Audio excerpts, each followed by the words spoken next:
আসসালামু আলাইকুম রহমতুল্লাহ বরকাত। শুভ সকাল। মধ্যবিত্ত পরিবারের ছেলেদের কাছে অসংখ্য টাকা পয়সা না থাকলেও সুন্দর একটা মন থাকে।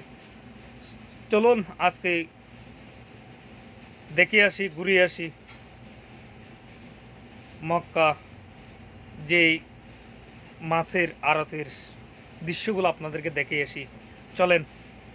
এই দেখতে পাচ্ছেন যে হালেকা যে মাছের মার্কেটে, যে আপনার 25 নম্বর গদিতে আপনারা আসবেন, দেখবেন, কেনাকাটা করবেন।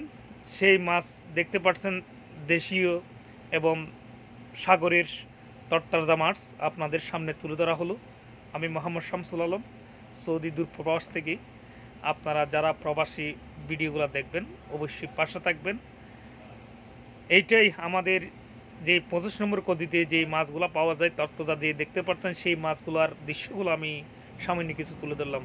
ধন্যবাদ। আমি মোহাম্মদ শামসুল আলম, আবার অন্য ভিডিও নিয়ে আপনাদের সামনে হাজির হব।